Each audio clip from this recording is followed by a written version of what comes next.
Welcome, welcome, welcome, everybody, to Paranormal Connections radio show. Oh, I am back, and as you can see, to the side of me is my returning guest, Gavin Lee Davies. He's from the UK, the paranormal investigator, author of Ghost Sex, which we talked about just a few short weeks ago. And at that time, he made a big announcement because the Ghost Sex book didn't just end there, nor did paranormal experiences end there.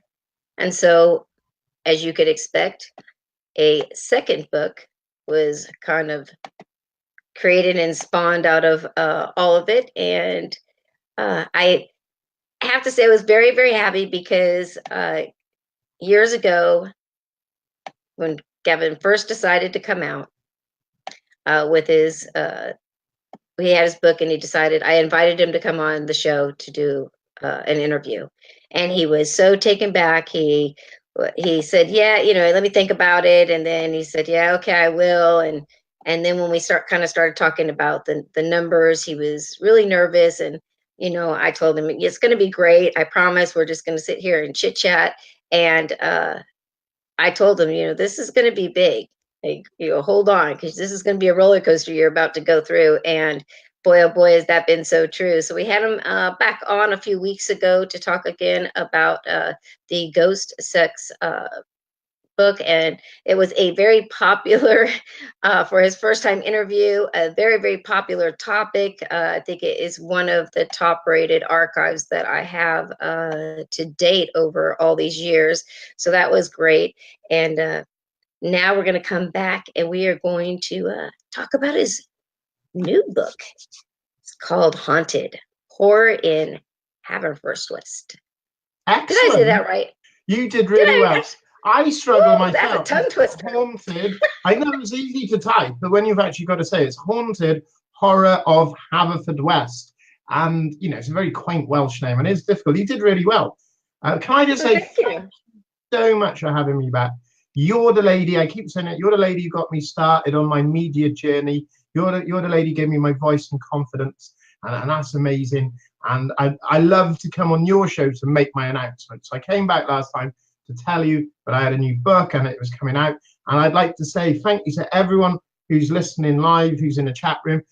The amount of people who got in touch with me after the last show we did in October, and you have such a close-knit network of people, and they contact you and they're sharing ideas, and absolutely fantastic. And can I just say, Lorraine Colmaric Carey said, you look wonderful. You look beautiful tonight, Christina. You're even matching the wall. That's beautiful. Thank you so much. And hey, Selena, nice to see you. And Lorraine, thank you so much for that. That's my beautiful friend. So I have to say she has been a long time listener since I think she was around when, before I had you come on the show. She's been here with me for the show a long time. Hey, Keith, nice to see you. Eric, nice to see you as well. All right. So, well, I'm glad that you got a lot of people contacting you when we did the little content, giveaway. And that was a great last minute thing. Everybody was really excited about that. So I'm glad that a lot of people, reached out to you and had an interest. Like I said, I had to definitely give my endorsement. I was very honored when you asked me to, write up a review for the book. And I'll tell you, it's definitely wants that everybody should go out and check out. So, but I wanted to go, to the beginning of what really kind of created this second book and what it's about, because I mean it's so interesting. It's like a journey that it takes you on, but for people who maybe this is the first time they're tuning into the show, or they don't know anything about you or the books you write, let's talk about this one a little bit and where it stems from. Brilliant. And remind me later, I have something free for all of you. It's not the first 10, it is all of you, and it's amazing. Okay, so remind me, someone in the chat room, because I go on and it's like really late at night here and I'll probably forget, and I had a mini stroke, so who knows what I'll say. Also, before I go on, last time I was on the show, weird things were happening in this really weird house I'm house sitting. And I did an interview last night on a webcast, and something came to the window. I live in the middle of nowhere, so who knows what you're going to see. It's quite creepy, if I'm honest, because I got my back to everything and I have no idea what to expect. But in regards to the new book, I wrote a book. The original book wasn't Ghost Sex Violation. That was my second book. My Oh, first okay. book, my first book was called A Most Haunted House. Okay, That's and right. Yes. but yeah, but most people know me for the ghost sex stuff. And to this day, newspapers, radio, media contact me about the ghost sex. I wrote a book about two people who lived, a true account of two people who lived in a haunted house in Haverfordwest. See, I can't say it, I live it. Haverfordwest, West Wales. And they were subjected to a very divisive, a dividing haunting, which broke them up. And it was like 100 pages long. And I self-published it. I'm profoundly dyslexic. I didn't get a publisher, didn't get an editor, and it went on to sell 60,000 copies. Okay, so I came out of the closet, so to speak, and said, look, the people in the book was actually me and my girlfriend and the people in my life at that time. And I had used the book as a coping mechanism because I left the house with nothing apart from severe depression, dependency, and just a terribly low self-esteem. And which in the new book, Haunted Horror of Haverfordwest, is I have to explain how it works. The first part is an introduction of how I've got here and what happened on a particular night, which I'll discuss in a moment. Then you've got a brand new account of other people that lived in the same house as me from 1989 to 1991. Okay, and their haunting in the same house is the most terrifying, surreal thing you can imagine. Okay, And there's a few of them, right? Yeah, and it's up there with the ghost sex. And also little bits, other people lived in that house as well. There's little bits about them. Even the neighbors were affected by this, okay? And then there's A Most Haunted House. If you haven't read A Most Haunted House, don't buy A Most Haunted House. Buy Haunted Horror of Haverfordwest, because it's got a brand new edit of A Most Haunted House with all the spellings fixed. And then for all you rationalists, and for all you people who like to think, I'm not just going to accept that the paranormal exists, I put in a near 40-page explanation, a summary of explanations. And I look into all the different factors that could possibly cause these hauntings to be perceived to be real. So I look at gas, I look at cell phone signals, I look at psychological events, hallucinogenics, fantasies created by our own mind, all the way to demonology, time travel, ghost spirits, and dimensional beings. Okay. Am I saying ghost sex? Yes, George, I am saying ghost sex. Not to be confused with one gentleman who thought I'd said goat sex, which would be hey, that happens too. Yeah, that happens as well, but I'm not going to write a book about that. That's a different show. I think I'd be on the radio and news for different reasons. So if we start in my journey, and then we can talk about the new book. Okay, so in 2013, I was 10 years removed from the events that happened in A Most Haunted House. It was a very peculiar haunting. It was very intense. And I always wondered, was it our psychological disarray that made us perceive a haunting, or was it the haunting that drove us mad and drove a wedge between us? So 10 years later, I'm an alcoholic, I'm depressed, and I do something on January the 8th, 2013. I've done something a lot of you find unforgivable, okay? And I drank 2 bottles of rum and took all my medication with the, I was basically just trying to end it all. I couldn't cope anything anymore. Everything in my life was wrong.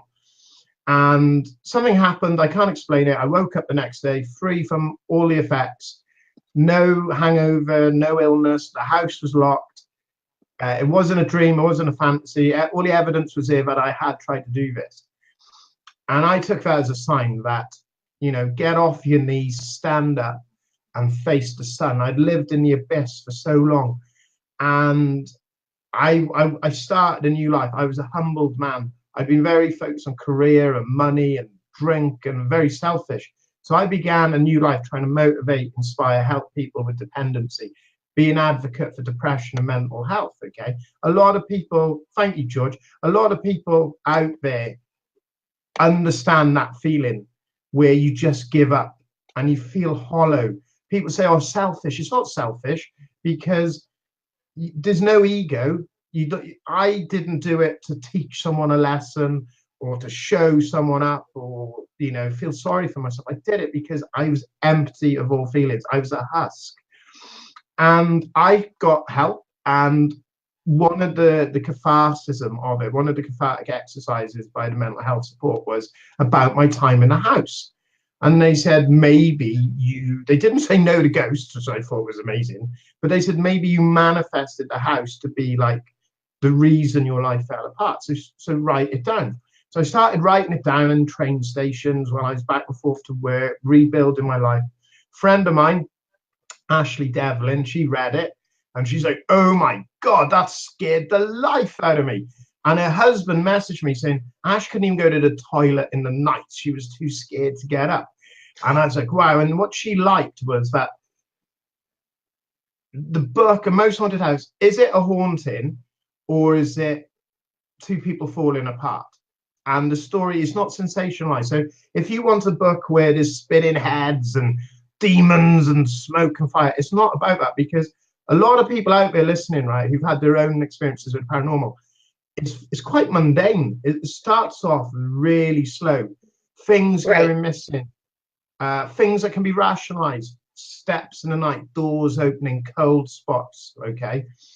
And it intensifies until you know, hang on, something very, very wrong is happening. This isn't rationalized. So I wrote Most Haunted House, and 60,000 people read it, came on your show, did the ghost sex thing. Someone contacted me about the ghost sex book, and I was, whoa, God, I'm trying to deal with my own stuff here. And I was very satisfied that my event was based on a mobile communications technology, okay? And there was a system called Tetra, and they put we call them mobile phones in the UK. I think you call them cell phones in America. Yes. And Uh-huh. they in the center of my town, they put a big mast up to amplify the signal, so people had more signal, better coverage, okay? And I did some research into that, and it was based on Cold War technology, and it was used to demoralize. It would have been used to demoralize, I would imagine, Soviet troops, Eastern European troops in battle, so that they didn't have that thirst to kill. They'd feel homesick, they'd feel Yep. depressed. And I was like, do you know what? That's what I was happy to put that in place, along with psychological deficiency, maladies, depression, drinking, all of that. And that everyone involved was suggestive based on this technology. Okay. So for years and years, I was quite satisfied with this. So when the skeptics attacked me, and going, oh, your book's, it's not real. I said, well, yeah, I know. I told you that. I said one of the possibilities is that it was cell phone coverage. I've never ever said that ghosts exist. I just say this is option A and this is option B. And whatever you want to believe is good with me, because I don't have all the answers. I'm just a Welsh guy in a suit sat in a haunted house in the middle of the night. You don't have to listen to a word I say. So a Well, big let me stop magazine. you right there, because I've known you for a long time, and that may have been who you started out as, where you have all these questions. But I will tell you, over the years that I've known you, um, you have definitely blossomed into a completely different person, a much more confident person. I know I keep going back to this, but I remember this shy guy that was so worried about coming and doing this interview on this show, and the number of people that would be listening, and would you be able to do it? And going to now you're doing, 30 plus interviews, and you've been doing your book signings and everything. And I think that also along this journey, and we talked a little bit about this offline, but along this journey, I think that you've been able to learn a lot, understand a lot more about what was going on with you, be able to not only connect with other people with similar situations as you that you didn't think exist, because all of us when we, especially when you have something like this happen, it's one thing when, okay, we get paranormal investigators and they just get into the paranormal because they see it on TV and they say, oh, that looks like that would be fun, it's a fun thing to do, let's get some friends together and be a paranormal investigator. Then you have another category of people who, since childhood, have had experiences that or have seen things and they've never been able to shut it off. And then you have this third category of somebody that later on in their adult life starts going through paranormal activity in their home that isn't so pleasant, isn't so nice, and it starts to affect you. And just as you said, when you have dark entities or demonic forces, whatever you want to call them, it isn't like they just walk in and bam, they possess you, and all hell breaks loose, and you're crawling up backwards up the walls and stuff. It doesn't work. That's again in the movies. That's the only place that it happens like that. Or we would hear a lot more people lecturing and telling their stories about that. But it does start to affect not only your psyche but your surroundings. uh you start questioning yourself, doubting yourself more. If you have relationships, those start to go to the wayside. You start to become very almost bipolar, that you can be fine 1 minute and the next minute you'll go off the handle. You'll go off the wagon, you'll get completely drunk and say some of the most horrible things that you Yeah, can't even imagine that they came out of your mouth when it's all over. And again, you can say, oh, it's the alcohol or it's the drugs or it's whatever, or the stress or whatever it is. But when you finally realize that you have something that's followed you, you have something that's attached to you, something that is affecting you, not just in the house where things are, lights are flickering or things like that, but when you are actually being affected physically, psychologically, mentally, all these things, all of a sudden it changes. And so again, I think that I have seen you, and I think that's what it happens too when we start talking about it and we start talking to other people and comparing stories and sharing, the experiences.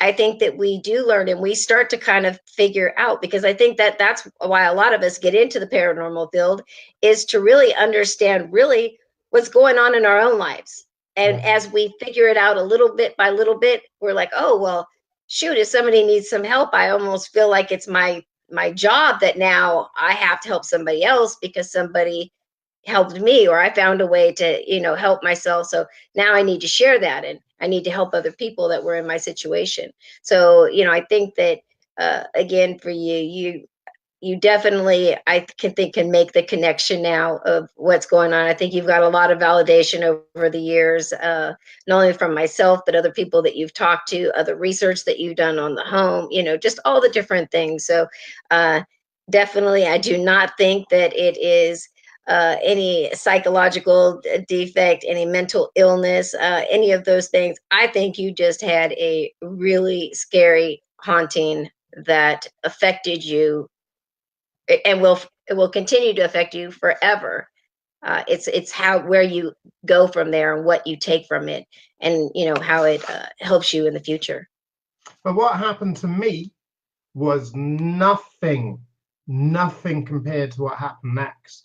And I actually count myself lucky, Sure. Yeah. okay?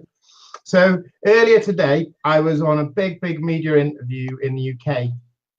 Your words are so beautiful here. And I'm reading the chat room, and there's so many people out there that feel that same hollowness, the hurt, the pain, the bipolarism, where all they want to be is happy, but they're not allowed to be happy. Okay, and we've got to. It's a very dangerous place that people like you and me, particular, live in, Christina, because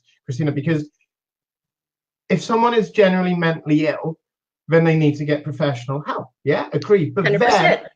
But then, if someone is not mentally ill and the events around them are real and it is a real paranormal danger or threat, and they go to see their doctor and he medicates them, they go back into the environment more vulnerable and Makes it weaker, worse.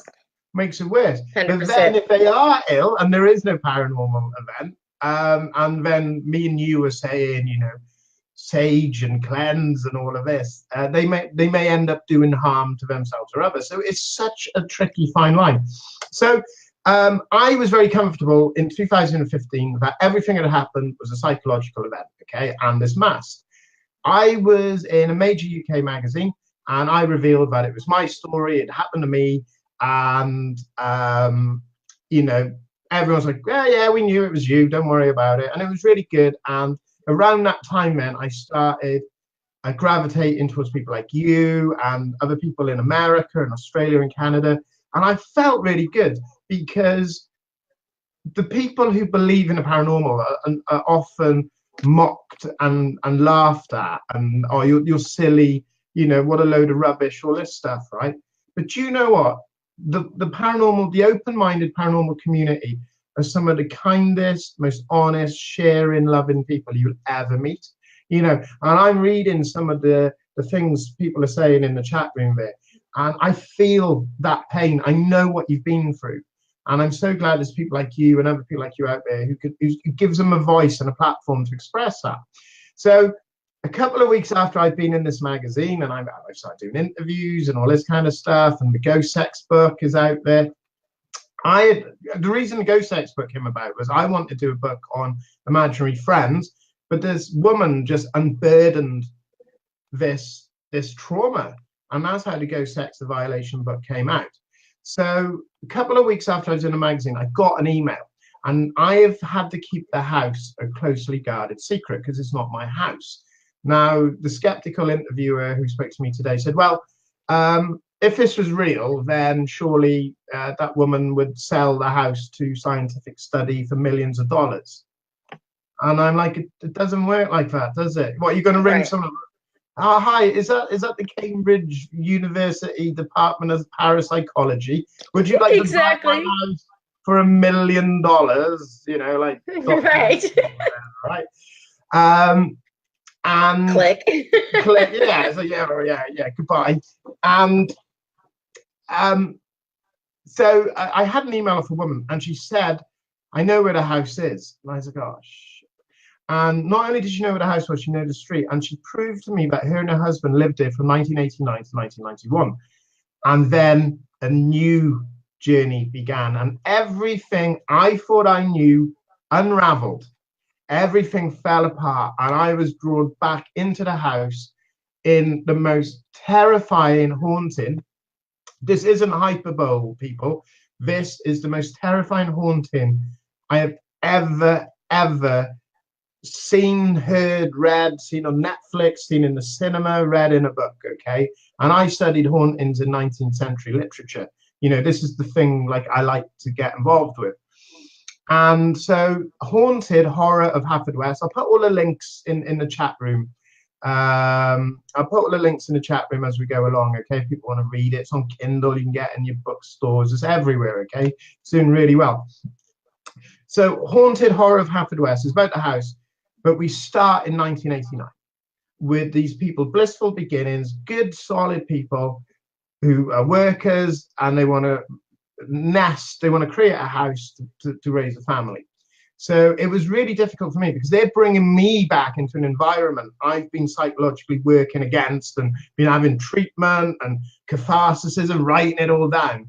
And everything they said was spot on in terms of the dates, the times, the layout of the house. They knew the house better than me. Now, my event only happened in 3 months, and it was enough to break me in my relationship. They were there from 1989 to 1991. And like all hauntings, it started off almost as a residual haunting, okay?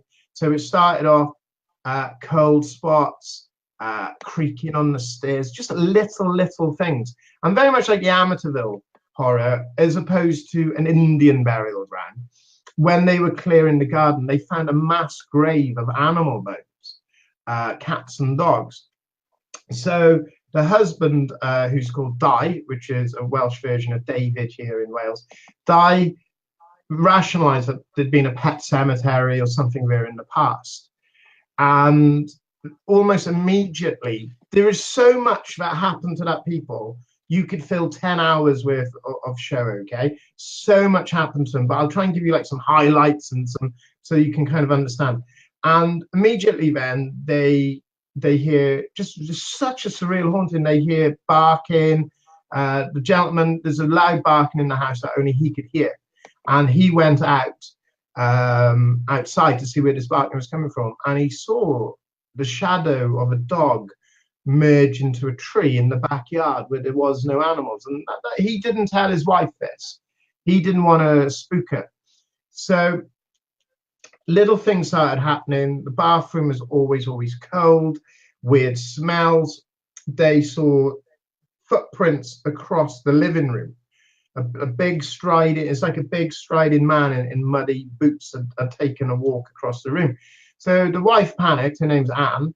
She went and got Di, and he came down, and there was no footprints. And they had a row. They started arguing about it. And both of them noticed that there was a leather sofa, a settee, a chair, an armchair in the corner. And when they looked, they could see the imprint on the chair just rising, as if somebody had been sat there watching them arguing and stood up. And then that's when they both realized there was something possibly a little bit more. So all of that's really mundane. All of that's like the easy stuff. Now, Anne was having visions that was taking her back to the house at the turn of the century, predominantly through dreams. Now, the way I present my books is that I spend a lot of time interviewing people, cross-examining them together, separate, so I can get the real aspect of the story. So my book isn't, my books aren't like, oh, and John went into the living room and his head was spinning. It's an interview. So when you read my books, it is source material. I introduce each chapter, I take out my questioning, and you get the words from them. So that's how we get to the haunting, right? That's how we get to the nitty gritty of this. And I want to know, what were they thinking? What were they eating? What were they dreaming? What was their thought processes? Did they have any journals? What did they have from the time that we can put the story together? Because all they wanted was to unleash their burden of having to hide this story for nearly 30 years. They haven't used their names. They haven't asked for any money. They're not in the newspapers. They're not in a TV show. They just wanted someone to just listen to them who would understand. And that's what maybe my role is in life now, is to absorb some of that and help people just put it to rest. So Anne's first major vision, her first dream, was she was in the same house, which used to be two houses, at the turn of the 19th century, from what we can gather just from like things she could see. And she was almost as if she was asked remote viewing from someone else's perception, that she had very little control over what was happening. And she saw a very old lady, which I allegedly had an argument with when I was drunk, which I can't remember, but that's in my book. That's part of my story. My friends heard me having a row with an old lady, and they heard her shouting over me. And when they went downstairs, I was just passed out on the sofa. You know, I wasn't even conscious, but they heard it literally up until they came downstairs. So this old lady was in this kitchen, and the woman, this is very upsetting, by the way, and it's awful. And the subject of the book had such a hard time describing this particular part. But there was, it looked like that someone from that time period was mutilating animals, like literally torturing cats, and the old woman was cooking them. And there's one particular scene, I'm not going to go into great detail because it's upsetting. I'm an animal lover. Probably most of you are animal lovers, you know, cats and dogs. And there was a tie then between this vast animal remains in the back of the garden and what the visions were that Anne was having. Now, Anne didn't know that her husband had been seeing like ghosts of dogs and spirits of animals in the house.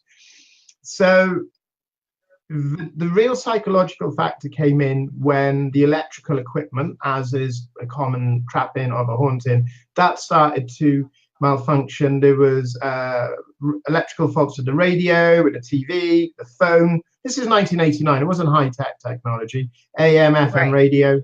And they could hear whispering come through the window, through the radio. And they recorded a lot of this. And it's very, very creepy. And it sounds so made up, okay?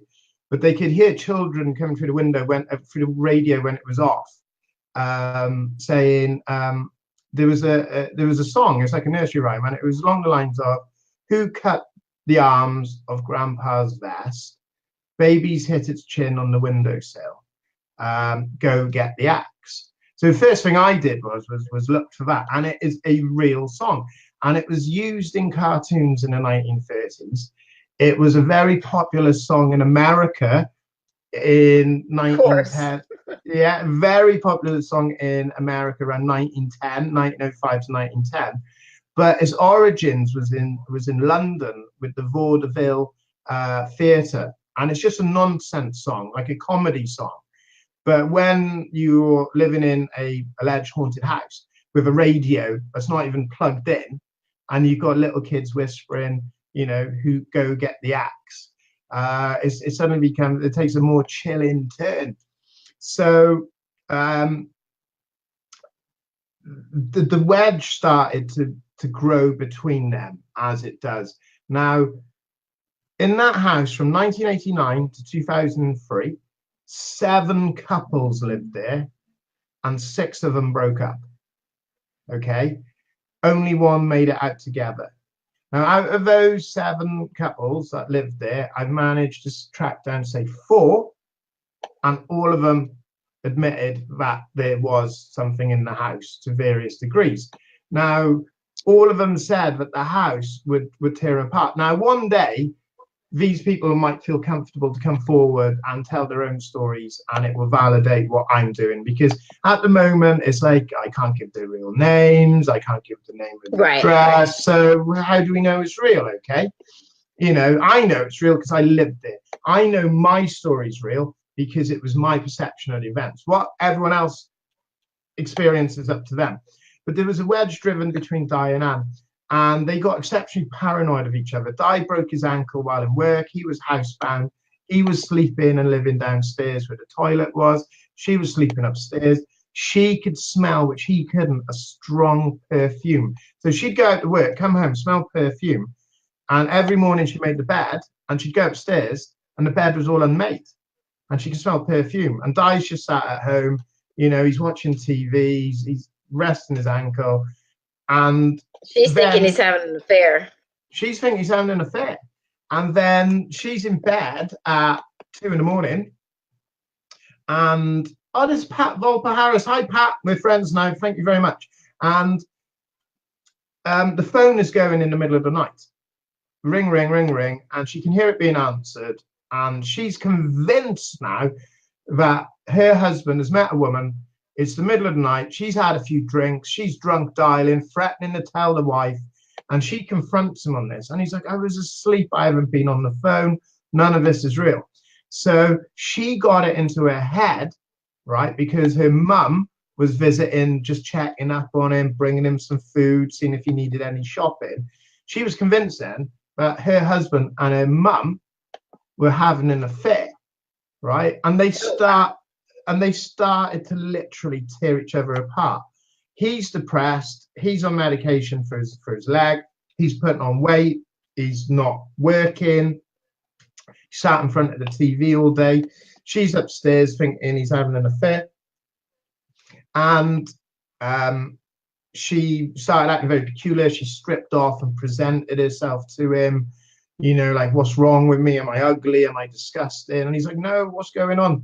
So one day, he was downstairs, and she no, he'd left the house for a couple of days. Sorry, she made the bed. She went downstairs, had a shower, went upstairs. She could smell the perfume, and the entire bedroom had been stripped. And then Mm. she knew then there was something. So they had a conversation then, and they were very honest with each other because they'd been hiding stuff from each other. She started telling him about the dreams.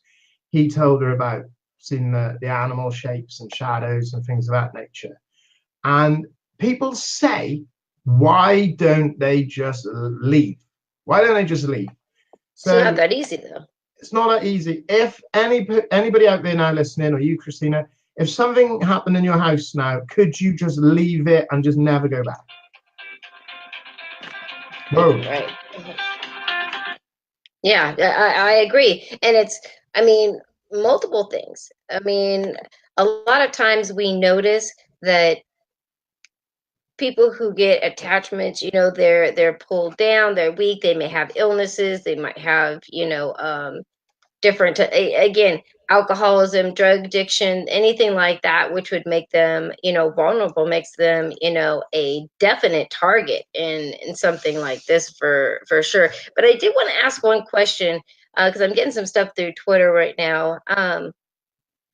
But of the people that you said you interviewed, four people that had stayed or lived in that home at one point or another,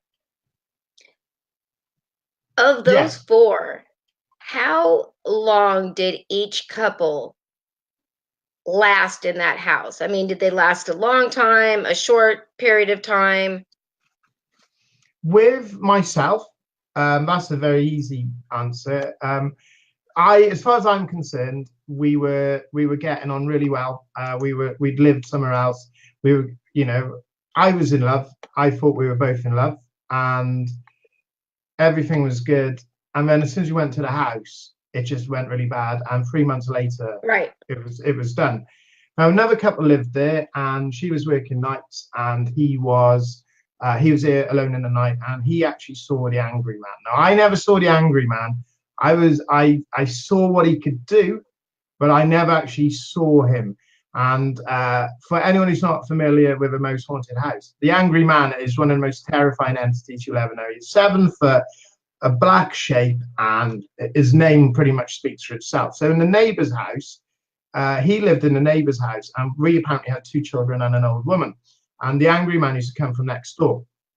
And in that house, he used to, as soon as the lady done the laundry, done the ironing and putting that, he would just throw it around, he'd break plates. And one night we thought we were the victims of a home invasion, a burglary. And we're not like you Americans, we don't have guns and stuff in our house, but we shouldn't have. And we thought we heard the window get kicked in, and we heard someone rummaging through the house very violently, very vigorously. Someone ran up the stairs. We heard the door go. It was the most terrifying moment of my life. And there was nobody there. When I went downstairs, the house was all locked, nothing was broken, the doors were locked from the inside, the house had been untouched apart from the CDs had been put in a spiral, and a picture of me and my partner had been put by the door. And my then partner, she kicked all the CDs and she was screaming, "Leave us alone." And we didn't know what was going on. And so the couple before us, they didn't last very long. And Di and Anne, they were there, I think it was around 15 months in total. And it was so close to them breaking up. It was so close. And people say, oh, just get out, get out. It's not as easy as that, because A, what are you going to do? You can't call the police. Hey, yeah, we've got ghosts. Yeah, can you come over? Yeah, send Bill Murray over. Yeah, that's great. Thank you very much. You've made an investment. You put your life savings, you put your work into a house. Nobody wants to admit the house is haunted and is breaking us up. You always look for the rational explanations first, okay? And they weren't religious people. They didn't think about exorcisms at this time, but there's a really strange, if it's not strange enough already, okay? So there's a bit in the book, right, which really kind of echoes the whole ghost sex stuff. It's not as in depth as Ghost Sex the Violation, but Anne kept having these visions, and somebody just asked a question: what's the land's history? Okay, the land the house was built around 1900. It was around 1890 to about 1900 the house was built, okay? The records doesn't really tell very much about its early days, and it kind of picks up from 1950.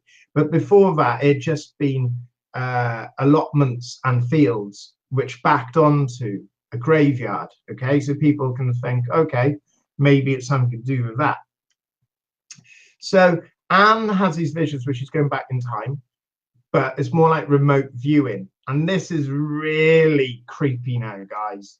I'm so glad this didn't happen to me. She has a very vivid lucid dream that she's in bed, but she's in the house at the turn of the 20th century, okay? The old woman comes into the bedroom, and she's a horrid looking thing. She isn't the old hag. This was like a literal old woman that lived in the house back then. The old lady was humming a song, possibly the Go Get the Axe song. And there was two children on by the doorway, and they were singing it as well. And it sounds insane. It's like you couldn't make this up, okay? Well, you could, I guess, but she stripped off and mounted Anne as she was then. Now, for weeks, Anne had been waking up. And when I was a kid, right, and I was eating like an ice cream with chocolate, my gran would always lick a hanky and like clean your face. And it was a horrible smell, a horrible taste. Your aunt, your mum, your grans do it, okay? And we call it granny spit, okay? Every morning, she'd be waking up with this horrible granny spit taste, right?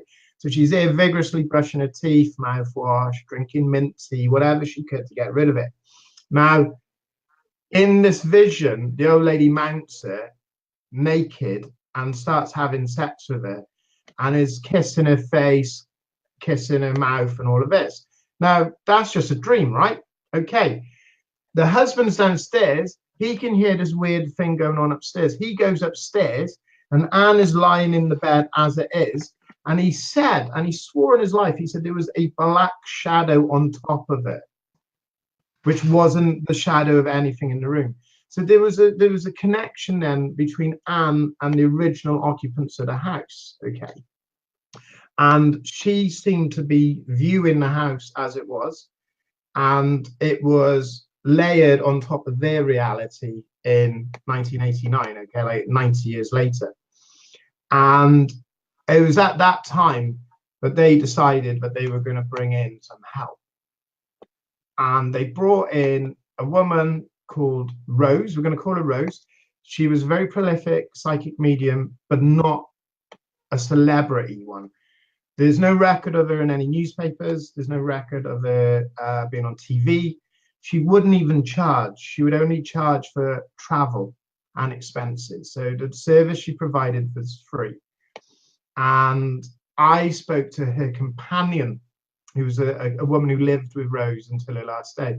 And Rose came to the house to cleanse it, exercise it, whatever you want. She'd work with the police, she'd work with the church. And what happened at the house ended up killing her. Not direct, and she didn't drop dead there in the house, but she actually died a short time later, convinced that all the abilities, all the gifts she'd had been stripped off her. And she died riddled with cancer and died a broken woman. And she was terrified of dying. And this is where this story gets really weird, guys. And if I can't articulate it enough, you know, I apologize. Christina will probably be able to help me.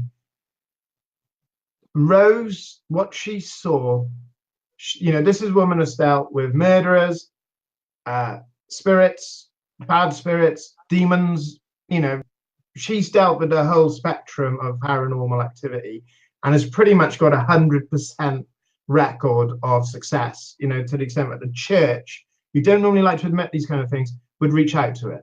She was a humble woman. She was a good woman. She wasn't a sensationalized woman. She died impoverished. She died with no money. She didn't have a big mansion like a lot of these spiritualist mediums have and a TV show. She did it because it was a gift from God. And even the police reached out to her, okay? And I've seen parts of her journal. And when she died, she confessed to her confidant, her companion, that what she saw was beyond hell. and she couldn't comprehend what she was seeing. It was something different from anything she'd ever experienced before. And there's an amazing quote from her, if this is to be believed, that a Hollywood film producer wished they'd come up with, okay? And the quote was, whatever this thing was in the house, God didn't create it, and the devil feared it, and it broke her. And she described almost like an organic, a raw, she couldn't, it was so beyond the comprehension of what she knew. She could only try and describe it as what she could make sense. And it was like, it was what the theory is, okay? And people believe what you want to. You can help expand on the theory. You can contact me, read the book, whatever, okay? What one of the theories is that there is a rift in the fabric between our dimension and other dimensions, and there is something seeping through. So I don't want to dismiss the idea of ghosts and demons and spirits and all of that. That's not what I want to do. What I'm saying is, whatever this thing was different. It was like a tear in dimensional fabric, and it seeped through like a mold, like a rot. And its sole purpose, we can't comprehend it. We are ants to this thing. Yeah, it'd be like trying to explain to an ant why you're getting in to drive a car, use a microwave, okay? Yes, Keith, these portals exist, these tears, okay? And it floods in and it grows and it feeds off our negativity. It feeds off our fear. It feeds off our addiction, our dependency, for whatever reason, and it manifests in different ways. So say you, Christina, you're like really strong compared to say me, okay? So it will work maybe harder or in a different way against you than it did with me.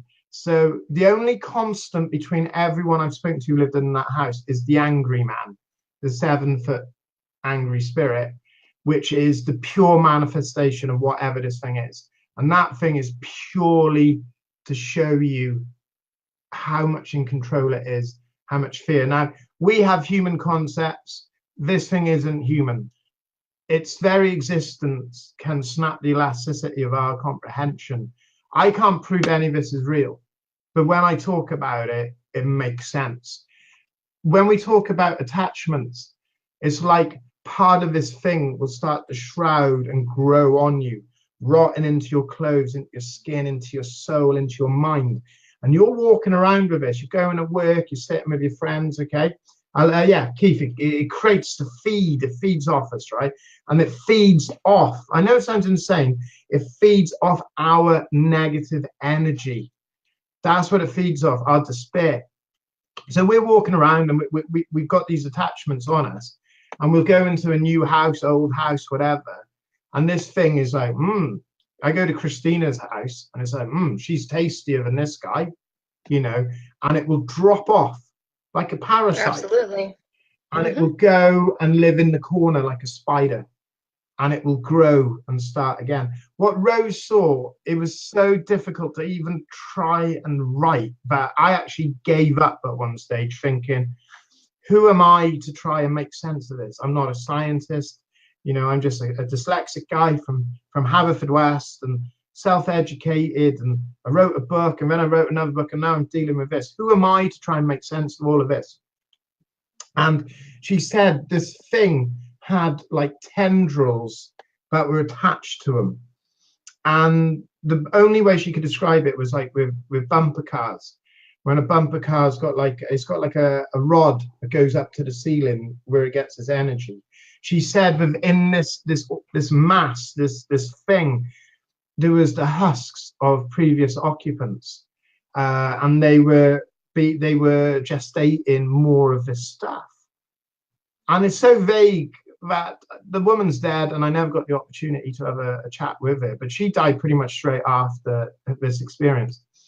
And that was pretty much when Di and Anne were like, do you know what?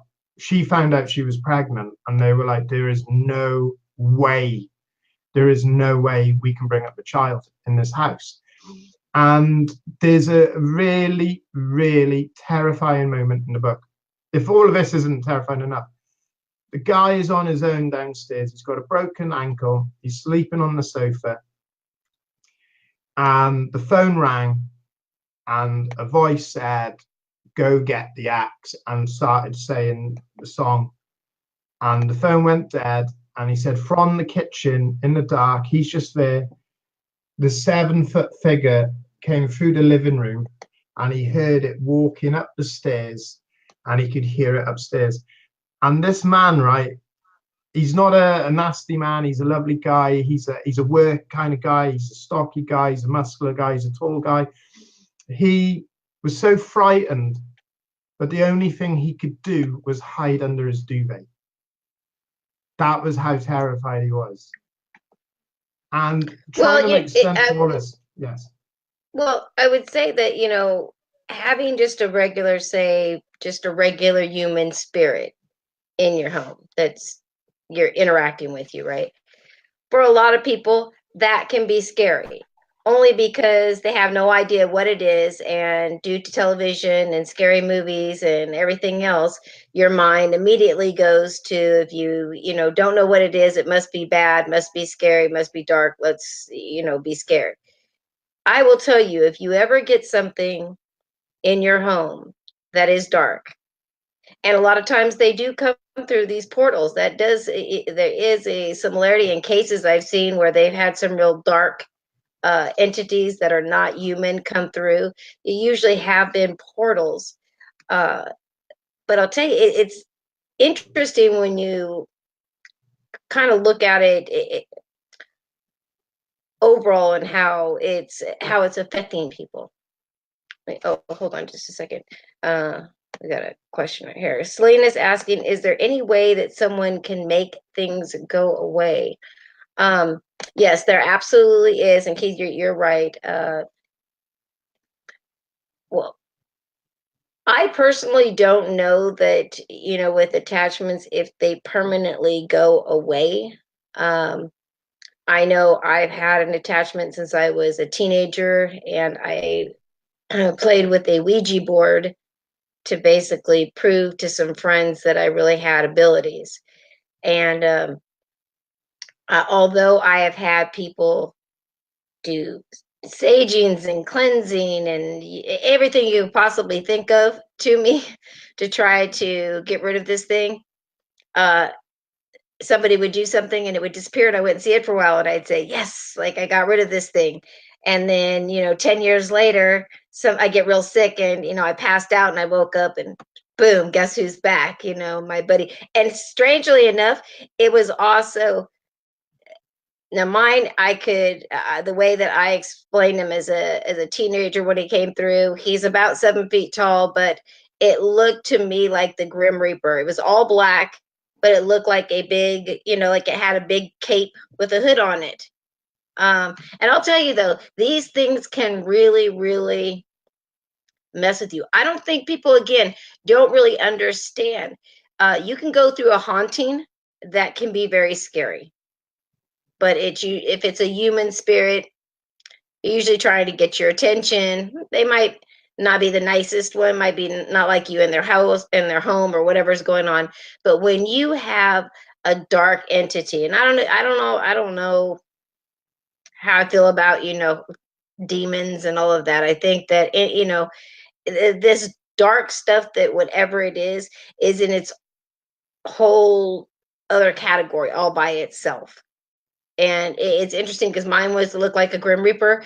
I had an incident in Virginia City, Nevada, not too long ago, and they have some. It was crazy as hell.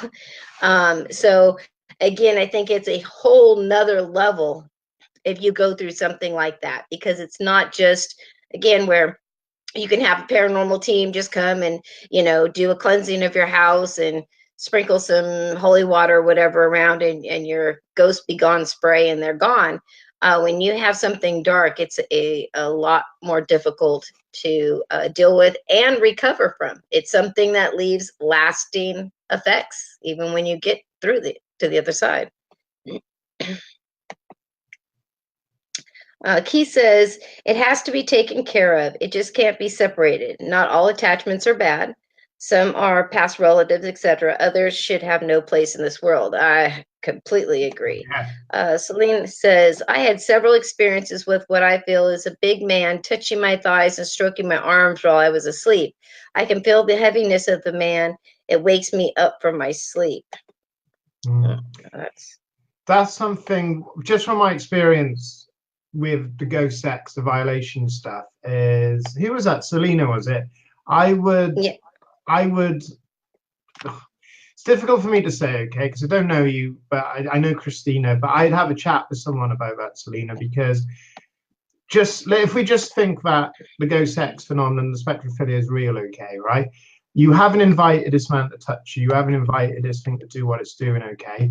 And I don't want, I'm not a fear monger. I don't want to scare you, but I'd maybe have a chat with someone like Christina after the show because it might start like this and you don't know where it's going to end. So it might be worthwhile putting up the boundaries now and saying no, because, if it's waking you up, if it's having that force to wake you up, it's obviously something physical. Now, there is psychological conditions that can explain that. There's all different kind of the sexomnia, the sleep paralysis, but I'm pretty sure, Selena, your beans when it comes to this, right? You know your own body, your own mind. Okay. Now, it might be And that she it's could not. have it. Sorry. Well, I was going to say she could have an incubus, Yeah. with her, again, which, or it could be, just a human male spirit. I I get a lot of cases where I call them creeper spirits. They're male human spirits that aren't going to really hurt you, but they like to watch you in going to the bathroom, taking a shower, having sex, changing clothes. If you're laying there, like they like just to touch you, different things like that, where it's not going to hurt you, but again, it's still unnerving to have something like that happen.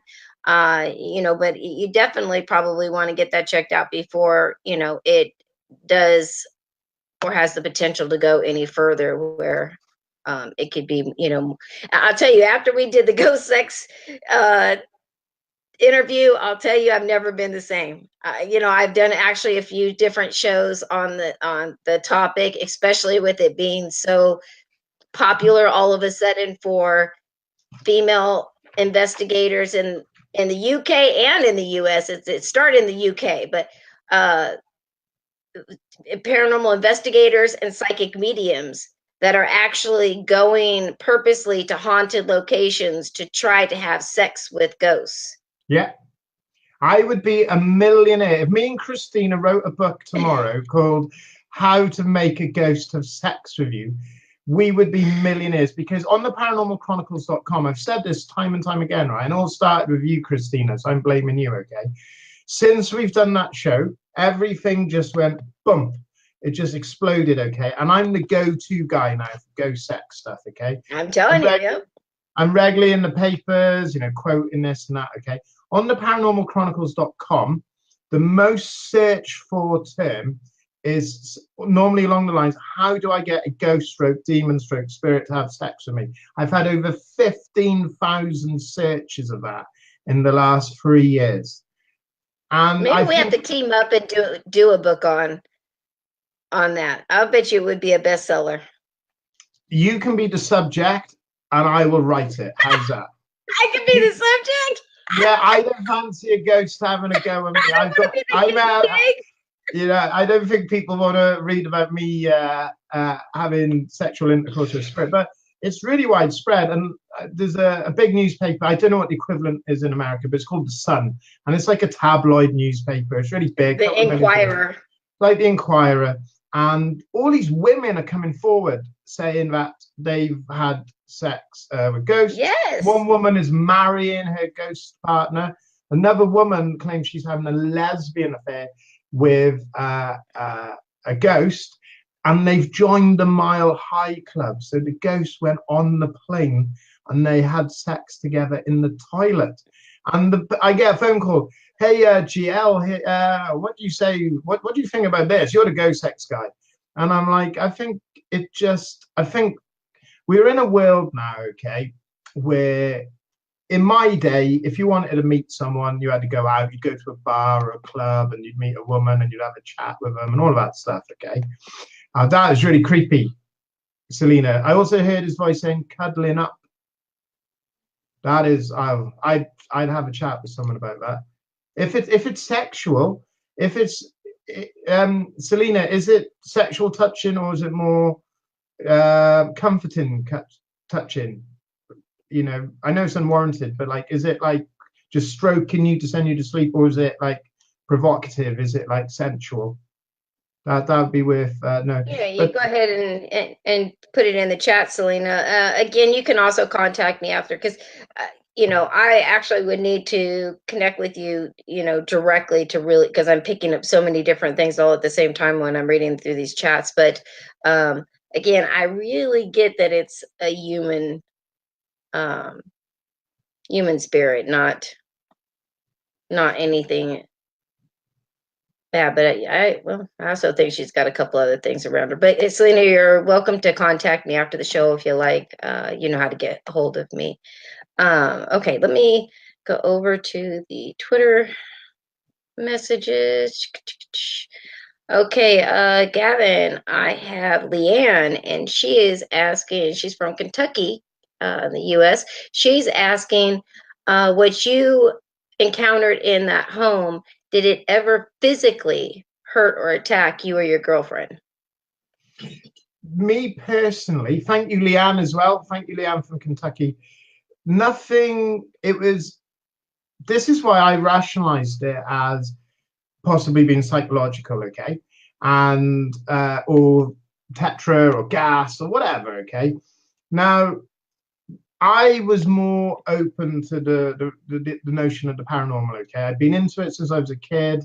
I loved all that kind of stuff. I loved ghost stories as a kid, so it's very easy to say I'm very suggestible. Okay, I studied hauntings in 19th century literature when I was older, so I'm a big fan of all the old books, M.R. James and things of that nature. Okay, so for me, I'm kind of susceptible and like kind of open to it anyway. But my then girlfriend, no, she was very, very like, I don't want it. I don't believe in it. These things shouldn't be in our world. I don't agree with it. Okay. Now, when I left, I got chucked out of the house, and all I had was, the bones in my body and the shirt on my back, and she kept the house. The week before I left, I was staying with friends. She said we had a very, very long mantelpiece. And she said a candle fell from the mantelpiece, rolled the entire length. I didn't see this, so I can't tell you it's true, just what she told Right. me. Okay. It rolled the entire length of the mantelpiece and kind of like did a little jump into a basket where we kept all our incense sticks and candles and set fire to it. And then not long after, and we weren't really talking because it was a dirty breakup, someone else was involved. I was on the beer and going out late at night and just being very angry and just doing what blokes do when they're 27 and they've been cheated on. And she messaged me, and we didn't have a very good relationship, and she was terrified because she said, Gavin, and this is 2002, and we see it all the time now in horror films, but she said something grabbed her ankle and tried to pull her out of her bed. And I was like, well, get your new boyfriend to fix it then, which is the wrong attitude to have. Well, yeah, but you just went through like a breakup. It's like, oh, that's what you get. Like, oh, you don't want me to have sympathy for you, do you? Right now, I'm sleeping on my friend's couch while you have the home. Well, hey, if you're having some activity, it almost pulled you out the bed. Sorry. We had a cat. Very interesting question from Leanne.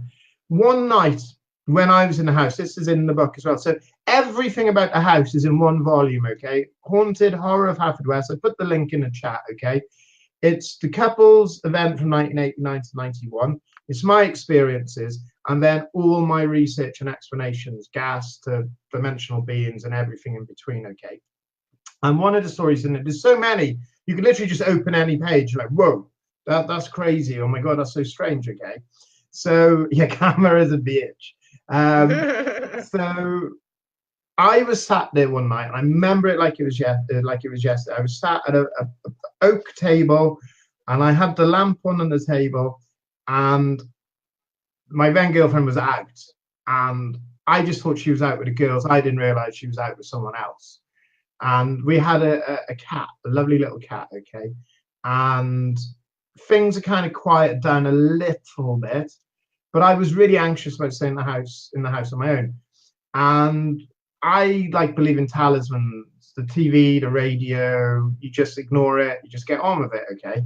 And I was reading a book, I can remember it like it's yesterday. It was by Shawn Michaels, the wrestler, called Heartbreak to Triumph. And I was reading this book. I'm a huge wrestling fan, by the way. So the two things I believe in, people say are the most fakest things in the world: paranormal and wrestling. Hey, shoot me, someone. Don't actually shoot me, okay? And I'm sat there, and we had an attic conversion above us, which we'd made into a den stroke bedroom. And one of the common occurrences was someone would walk the whole length of the den, and you could just hear the going above you, and you'd hear the den door open, which was on a latch, like a stable door, and you'd hear it open. And I was there, and I heard the footsteps going across the room, and sometimes it would turn on its heel and go back the other way. But I heard the den door open, and I don't know what kept giving me goosebumps now I think about this. I ran to the bottom of the stairs, and our cat was there at the top of the stairs looking at something, and it was all big, with the hairs up going. Mm-hmm. And I called the cat by its name. It's called Lucky in the book, but it wasn't called Lucky in real life.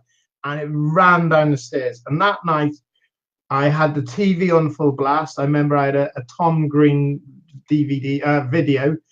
I had the radio, and I had every light in the house. I did not go to bed until the sun came up. I was terrified. And when my partner came home, I said, "Oh my God, I'm so scared." And she blamed me. She said, "Well, you're invoking it. You know, you're going on about it all the time. It's you." And somebody said earlier, "Is there a way you can dispel this?" Okay. I was living with friends for a bit because the relationship had really fallen apart. And I'm no saint. I was drinking and just being very miserable and depressed. And I went into a shop where I used to go and buy my incense sticks and, all my nice stuff like that. I'm big into aromatherapy. And I've been sober 6 years now, and aromatherapy was a big part of that. So this woman came up to me and said, "Oh, you've got a darkness about you." And I was like, "Oh, shut up. Like, I can't take it anymore. Shut up. Like, I just want to buy my incense, right?" And it's one of those shops, you've got all your crystals and your stones and your dream weavers and your books and all that stuff. I love it. It's called the Funky Den in Haverfordwest. I still go there now. And the lady said, "There's something going on in your house." And she said it tried to start a fire, but it didn't mean to. I didn't know about the incident with the candle. And she pointed out this green piece of glass about this big, okay? And it had all swirls of color. It was like a crystal. I can't remember for the name of me what it was called. And she said, wipe it, wash it, or put a flame over it, but cleanse it, put it above the mantelpiece in the house, and it will draw the negative energy towards the chimney, and it will leave. And I was like, do you know what? If you told me to eat dog poo and it would stop it, I would do it. You try it. That's right. I would try it. I was desperate, okay? Because it's like a Yeah. disease. It's like living with a disease. Kimmy, I love your shop. I love shops like that. I know it was rude, but it was actually really helpful. Kimmy actually is a personal friend of mine, and her and my other good friend Chrissy Campbell, they co-owned the Gaia House of Healing out in Fresno, California. And I just went out there to do their Gaia Fest event, and I will tell you, it is amazing. They have so many different crystals, and Kimmy is, the kind of the person you go to, and she will make you up a prescription, and she makes these different bracelets with all the different stones. And oh my gosh, she's absolutely amazing. So yes, it's definitely one of those things. Hold on, I own one of those shops, and I never read a client without permission. It's flat out rude. I agree, but she said it's just glad it helped. Yeah, to be honest, right, it cost me a lot of money, and I thought, have I been had here? But as I said, I was on my knees. I was crippled by the whole experience. So I went home all excited, and I'm showing her my ex partner this crystal, saying, "Oh look, it's gonna be fine. Let's wash it." And she's looking at me like I'm mad. And she told me about how the fire started. I'm like, I know they told me about it. And she said, "I want you out. It's over." And I said, "Look, give me a chance. Give me let's just try it." And I was there for a couple of days, and I put my crystal there. And in those couple of days, nothing happened. Nothing happened whatsoever. Okay. And when I left, I kind of lied earlier. I said I left with the shirt on my back and the bones in my body. I actually took that crystal with me. Okay. I took it with me because I was so shoot me. I felt so scared. I didn't want it coming with me. Okay. And I took that thing home. I went back to my dad's. I was living on friends' sofas, and I brought that with me, right? And somehow during the move, it split in two. And I was later told I was supposed to give half to my partner, which I never did, which was the wrong thing to do. And a new boyfriend could buy her one. That's what I said at the time, which is That's, awesome. I'm sorry because people, eh, the things that we should do are not always the things that we want to in the middle of turmoil and chaos. I'm kind of a petty Betty, so when karma comes back to bite somebody in their ass, I kind of like it.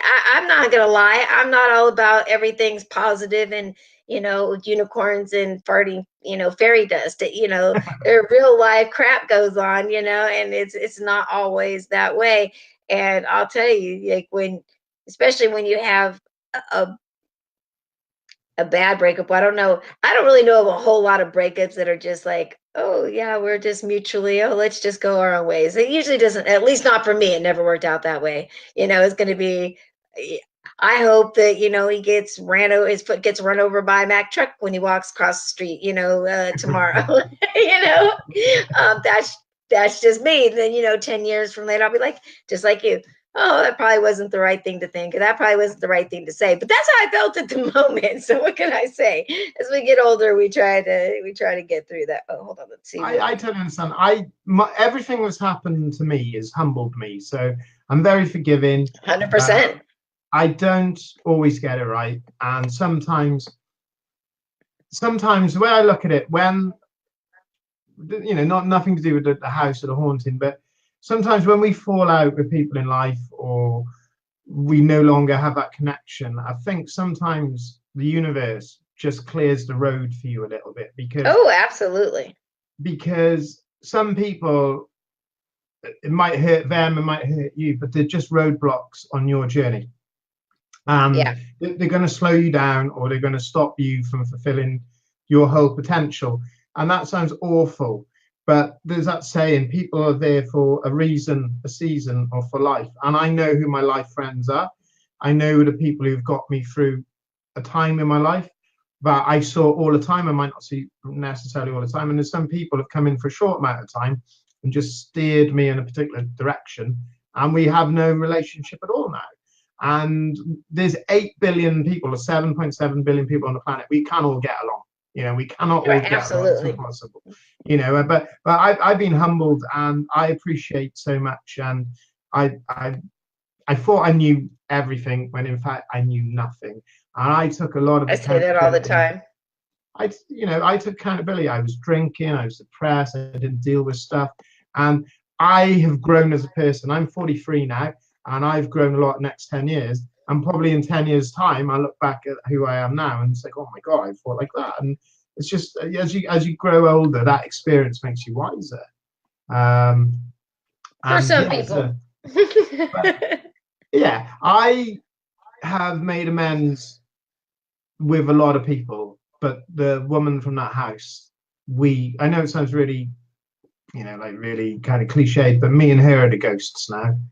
If I could go to a house and she could be sat there having a cup of coffee with you, and we would not acknowledge each other. I have no hatred for her. I was my own worst enemy. And it looks like that something split us in two, something split us apart. And it wasn't just us, it's everybody. And people say, well, who's living at the house now? Nobody. The house is empty. The house is continually empty. New people Really? come, people go. Do I have an obligation to tell people they can't live there? No, because they might not have the same effect. Maybe the thing is Yeah. gone, you Yeah. know. I mean, and that's interesting. So that the people, that have continued, I mean, do you think that you will continue over the years to try to reach out to people who, might live in that house for a short period of time just to see if it's still happening or My plan is it's a very ambitious plan, okay? I'm not motivated by money or success. I've had a very, very successful career in sales and marketing, okay? So all the rewards that came with a book were just a bonus, yeah, and it's allowed me to do some really good things, to donate to organizations that help people with learning difficulties, for example. Okay, I don't promote it, I don't crow on about it, I don't divulge how much, but there's a lot of people out there who've got dyslexia or learning difficulties. I'm dyslexic, and I want to encourage people to express themselves through art, writing, music, whatever. And absolutely. I've also been able to support people on 2 week programs of dependency, where I just buddy up with them for 2 weeks. And the only rule is that they're not allowed to indulge in their dependency. Okay. And one of the things I would love to do is, if the book or books or projects, anything I do became that successful, I would buy the house. I would literally buy the house. I don't know yet if I could stay in there. And every single person who has a copy of my books or has supported me in any way, people like you, Christina, that house is there for you. Okay. So you and your friends and people out there could come over and they could stay in the house. We could set it up for scientific study, for scientific research. If skeptics want to stay in the house, I don't believe you can do anything justice and do a 24-hour investigation. Doesn't work like Yeah. that. It doesn't. This Well, the thing, spirit world isn't like circus monkeys. I mean, they don't just, say, okay, we've got 48 hours that the cameras are going to be rolling. We need you to give us as much activity as you can. Hell no. What they usually do, and I've seen it happen in so many cases where you've got people who are claiming like they're so frantic to get you to get there because something's happening literally every single night. And then we walk in and we don't get anything. Not a thing, and so again, and then as soon as you leave, oh yeah, it ramps up 100 times, worse than it was before. And again, it plays on the same thing to make people second guess you. So for people who are maybe saw a paranormal television show and decided, oh, I want to be a paranormal investigator, sometimes they'll miss things like that, and they'll say, oh no, there's case closed, there's no activity, these people are imagining things, we couldn't find any evidence, and that's absolutely not the case. I mean, I've had cases where we've had to go back multiple times, even, and with me being a psychic medium, and I visually can see spirits, but literally if they don't want to show themselves to you, they're not coming out. And a lot of times if they think that you're going to be able to get rid of them, or you might actually know what the hell you're doing, yeah, they're why would they want to come out and expose themselves? and they need They can just energy. stay back in the shadows, right? They just stay back in the shadows until they leave, and then ramp it up, and then of course it's going to scare the hell out of the clients, and boom, that's exactly what they need. And also, when you go in, say all of us, everyone, everyone in the chat room, me and you, we went into a haunted location. Okay, that first night, how charged are we all going to be with suggestibility? We know why we're there. We know what we're looking for. We know it's haunted or allegedly haunted. Even if you're skeptical, we're there for a purpose. Okay, so everything's going to be hyperactive in terms of, what's that noise? What's that smell? Oh, it's cold over here. When you've spent about a month in a location and you're bored and you're tired and you're like, oh my God, this doesn't exist, that's when it happens. And that's when 100%. you get Yep. your, yeah.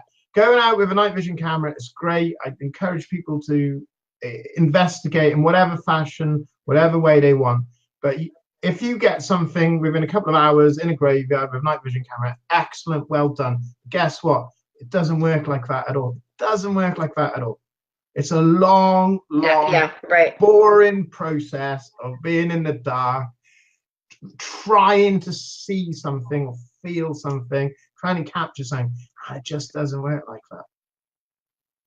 I know everybody's from watching television thinks that, in an hour you're in and out and got an answer. I mean, people have no idea, especially like when you go in on a full investigation and you've got all the cameras and you've got all the EVP recorders and you've got all the different, equipment all set up.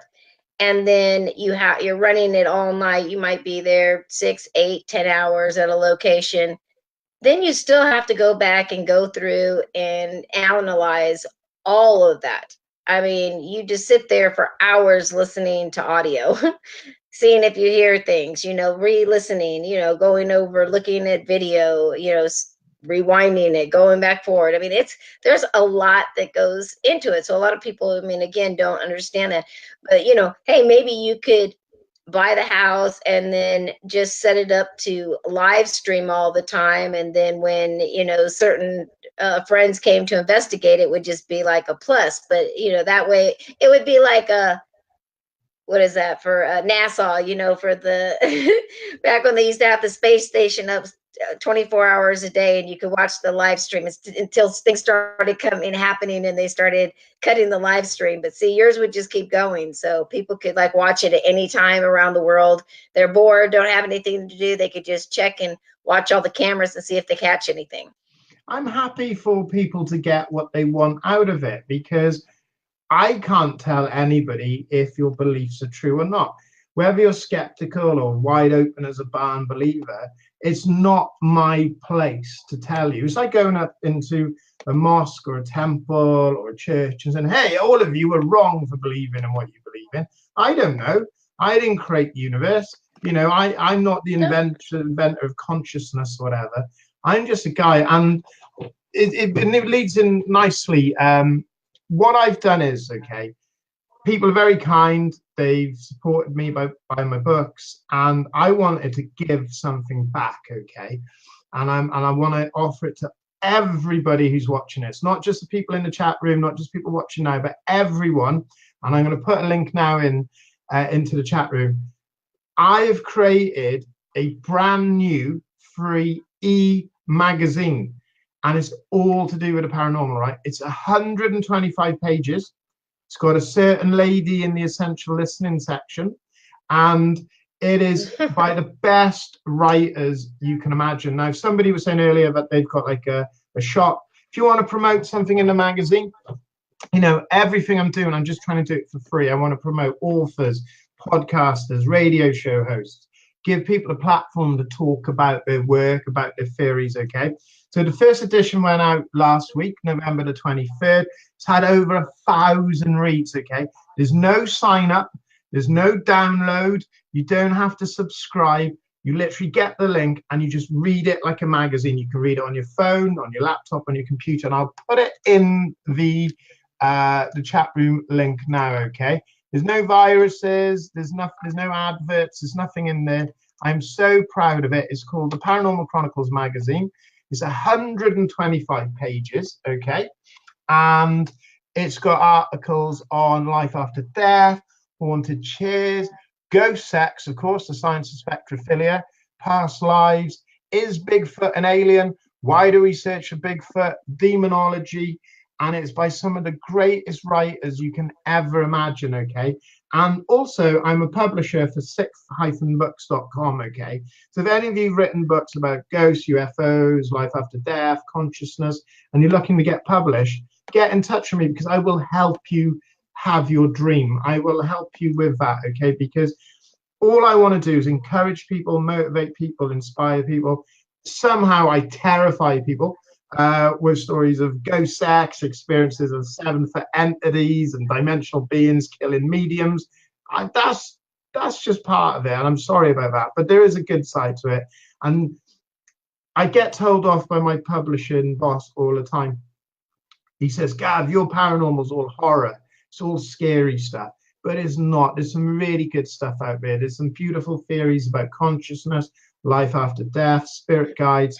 And this magazine is 125 ram-packed pages all about the paranormal. And it's going to come out quarterly. So you can go to the paranormalchronicles.com. On the side it says magazine. Just keep checking it. And when the new magazine's out, read it, enjoy it. And Christina, I want you to put something in the next edition, a little story about your experiences or some theories.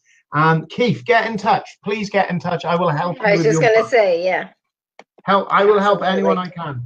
You help all of me by just listening and being patient with me and giving me the confidence. I was on a radio show a couple of hours before Christina and I got roasted. I got absolutely roasted, okay? But I will stick to my guns because I'm not going to tell you, oh, this is 1,000,000,000% true, this is 1,000,000,000% fact, because nobody knows the intricacies of the universe, space, time, travel, and the human mind. Nobody knows everything about everything. And we're all just trying to work it out together. And Christina's people in particular, you guys are the ones that seem to give the most love, the most support in particular. So to give you all a free magazine, that just makes me feel good about everything. I love that. I love when we get free things on the show. Yeah. And I'm glad, and I'm glad that not only that you come back and you're giving back to the listeners in this way, but I love that the listeners are actually taking advantage of it. Because again, we haven't talked since the last time, just about the show real quick here and there.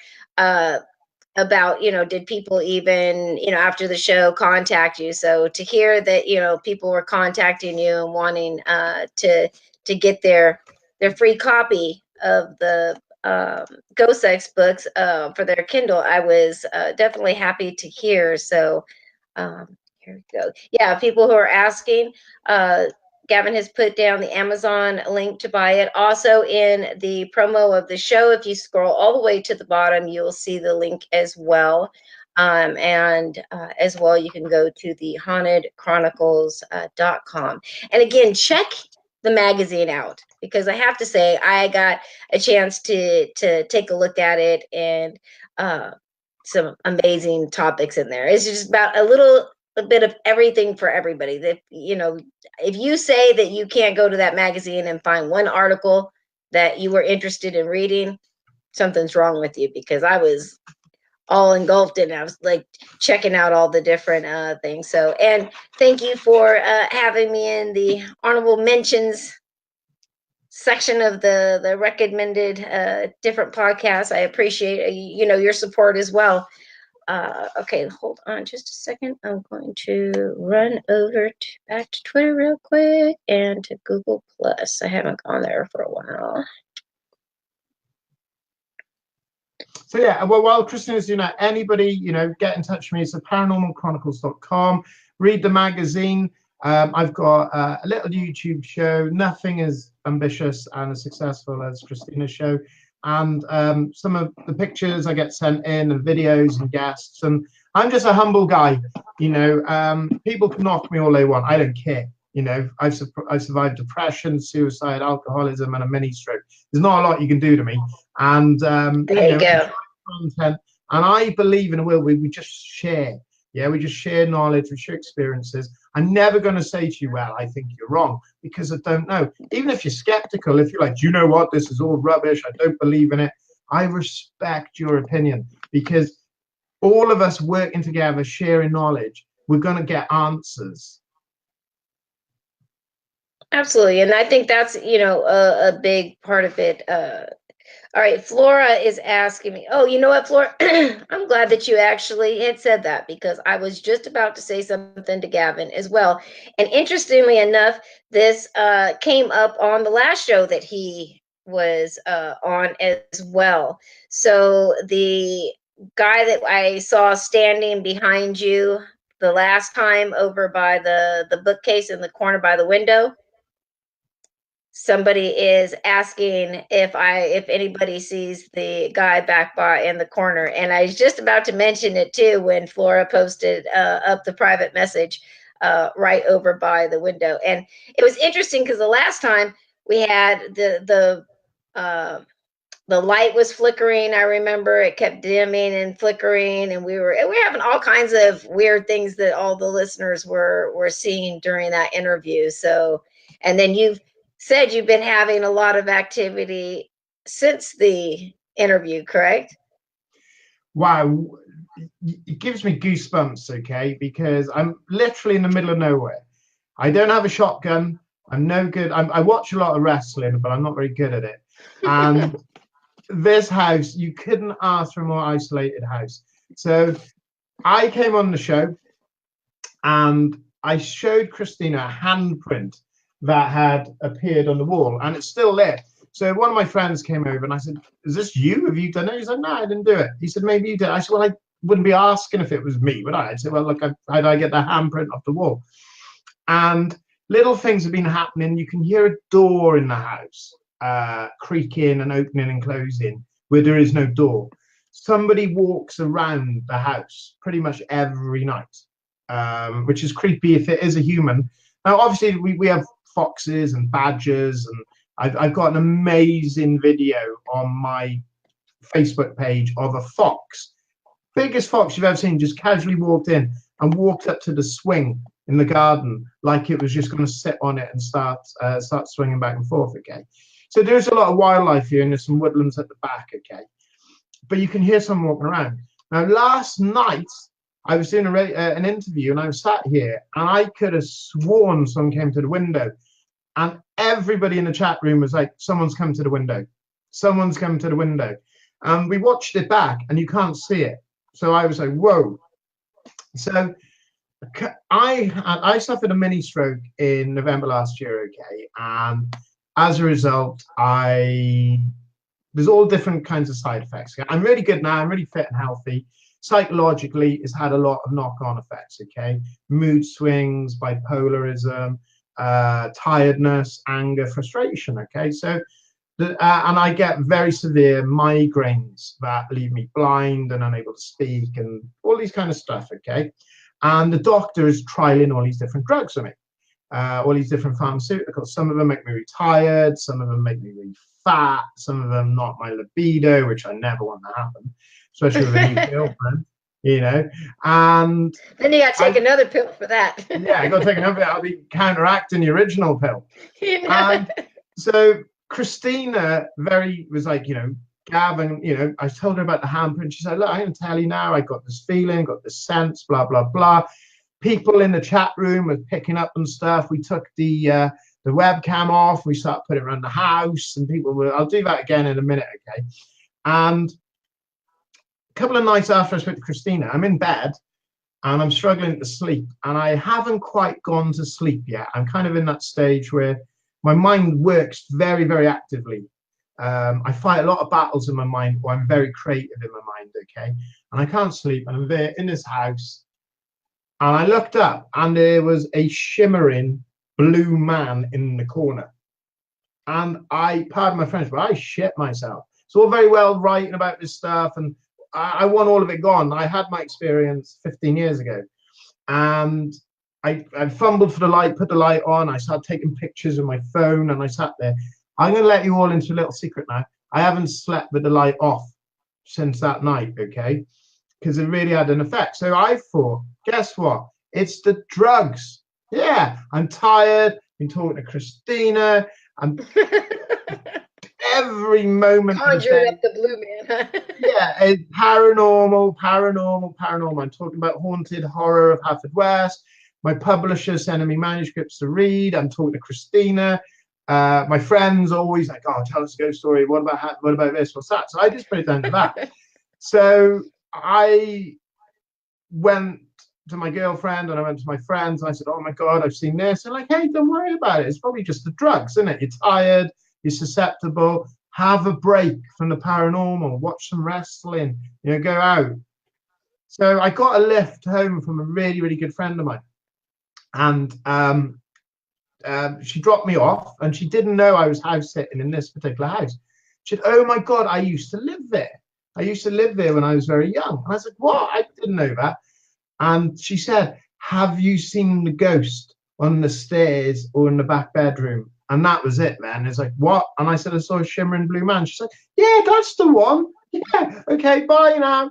And I'm just stood in this empty house in the middle of nowhere going, oh, cheers for that. And I will admit, it did play on my mind for quite some time. So if anyone can hear or see anything, what I'll do is, right, because we kind of like getting towards the end of the night, it is 3:46 a.m. It's normally around 3 o'clock stuff happens anyway. So if people are seeing stuff, what I'll do is I'll just give you a little look around and show you what we've got. Who knows what you can see? So this is the living room. It's a sofa. Didn't you have a feeling that somebody'd had a heart attack or something, Christina, on the floor? Yeah.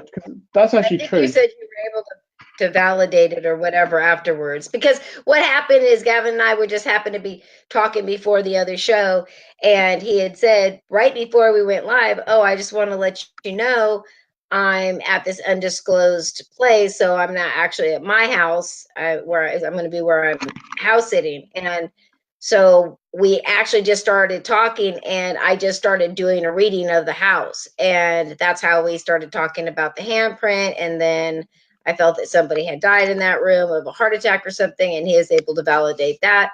And then the show went live, and we just kind of continued talking. And right there in the corner where he was just focused on, that light was dimming in and out, and in the corner we could see a shadow that was going in front of the window over to that corner. And it wasn't just me that was seeing it, it was other people that were watching the show, as well as tonight.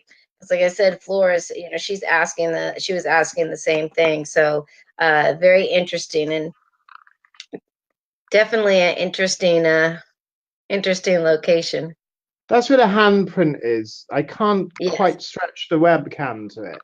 And yeah, so it was at around 4:37 last night, which is about nearly an hour away.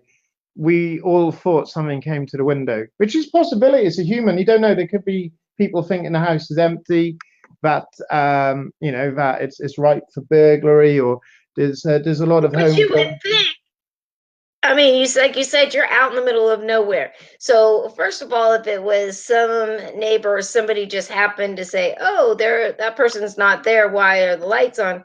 You would think that when they look in and they see somebody there, and that they don't recognize, they might like knock on the door, call the police, or or something, right? I mean, it's not like they're just going to go peek in and say, "Oh, yep, I was right. Somebody I don't know is in that house. I'll just go ahead and go back to my house."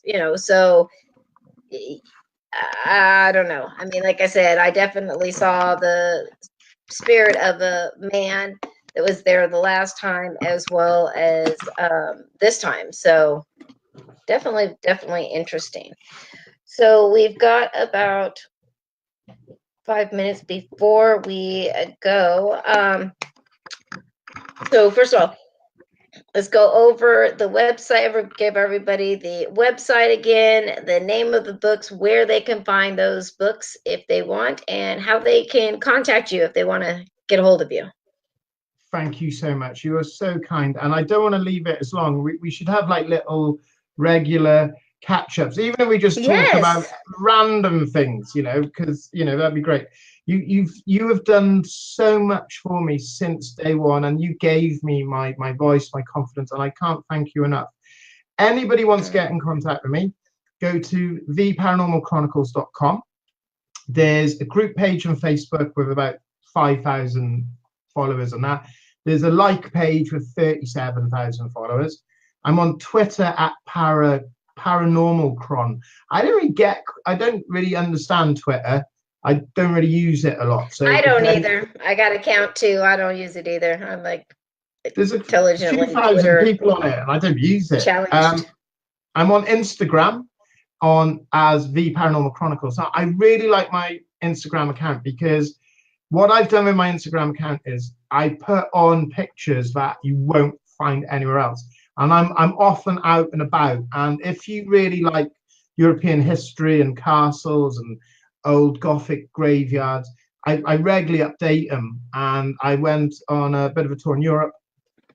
I got pictures of old monasteries and cathedrals, and And that's something I really enjoy my Instagram account, because it's a different side of what I do.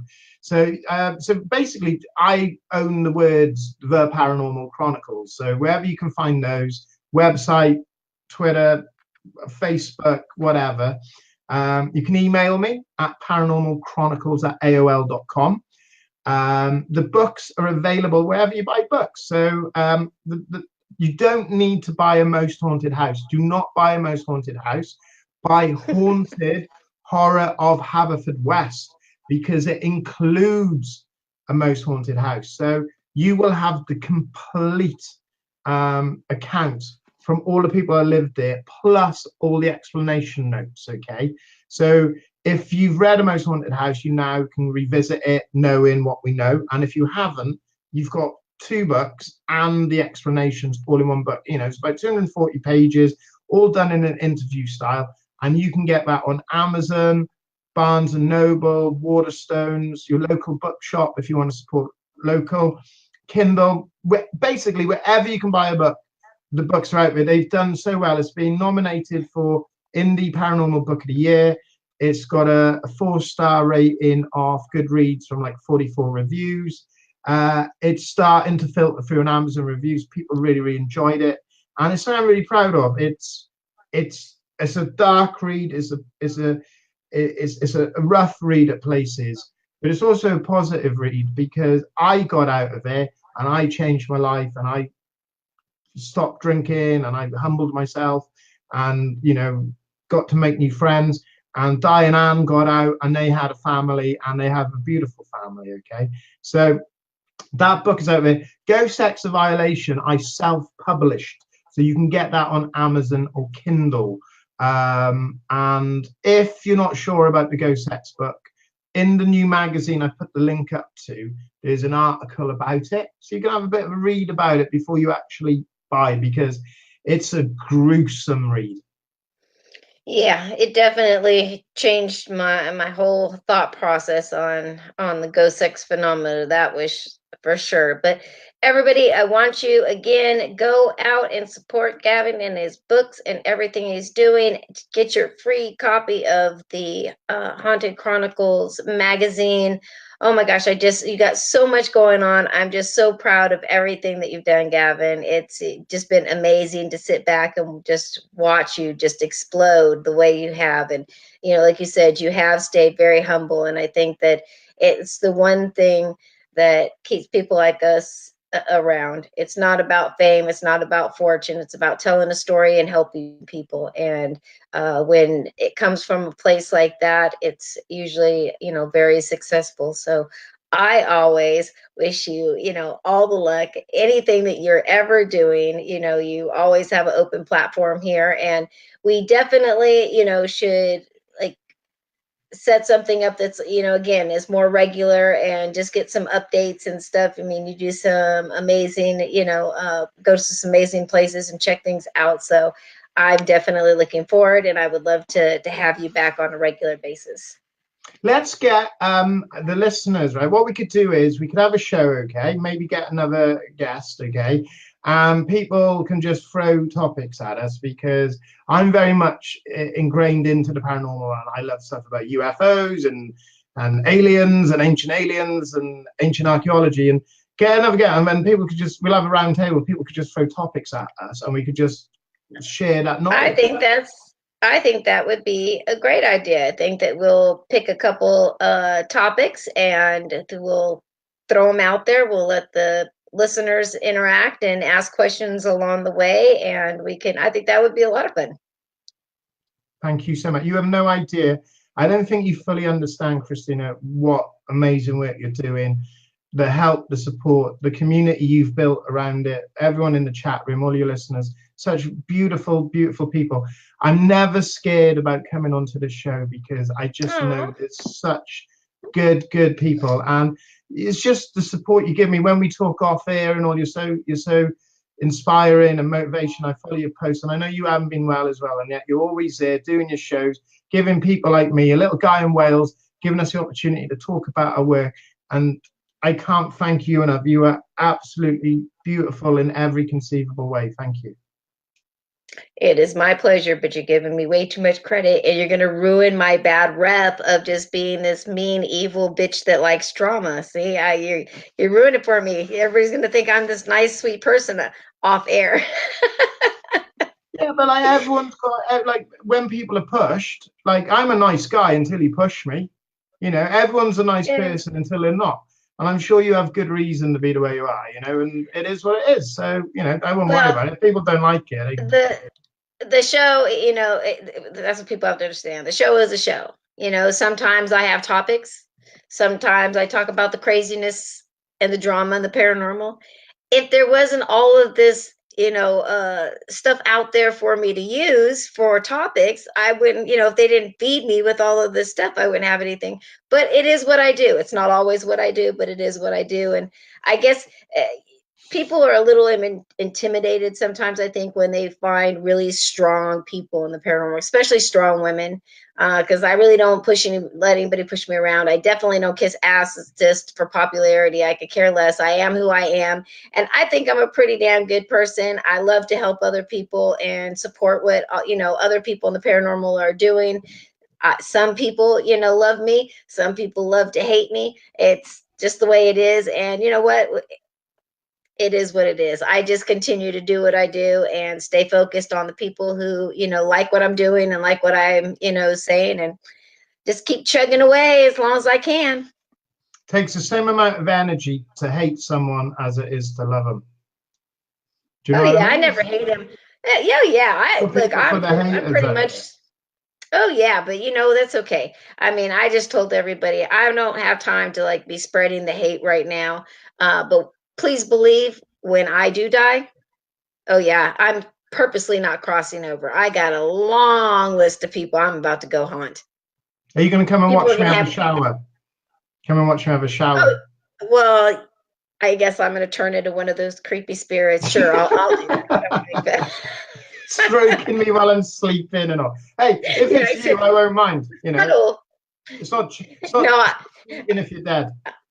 yeah, I don't want you. I don't want you to lose another girlfriend. I don't want you just Write another be book like, about it. oh, that girl that used to have me on her show is now wanting to cuddle with me at night. Yeah, I don't think that would go over well, Gavin. But to the But I'll lady make who sure to say has hi. got that, please speak to someone about that. I'm a bit worried about that. With I think it Yeah, was we'll Selena, reach wasn't out it? to I'm a Selena. bit worried about it. Yeah, Yeah, make sure you speak to yeah. someone about Yeah, and absolutely. And Selena, you definitely can reach out to Kimmy as well. Her and Chrissy are out there in Fresno, California. They're well experienced in all this stuff as well. So any help that you need, you can reach out to myself, to anybody else that was in the chat room, or if you need somebody in your area, you can reach out and I get somebody in your area that's experienced. All right, everybody, we are out of time tonight. Thank you so much for everybody who joined us tonight.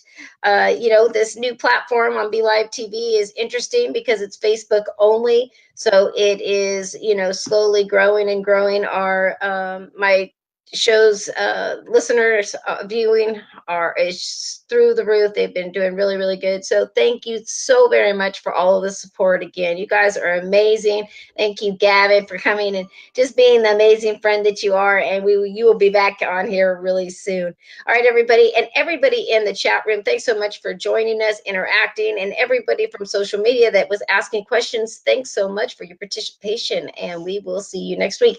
Next week, make sure to join me. I'm going to be having a very well-known paranormal TV producer on the show. He is casting for a brand new paranormal television show. What is it? What do you need to do? All you need to do is tune in. I'll have the whole scoop for you next Monday. All right, everybody, you've been listening to Paranormal Connections radio show on the UPRN Talk Radio Network, 107.7 out of New Orleans, and we will be back next week. Oh, and join me on Wednesday night for Top Secret News. All right, everybody, have a great night. I will see you next week. it. Thank you, Christina. Love you all. You're Be in touch. welcome. Bye bye. Bye bye.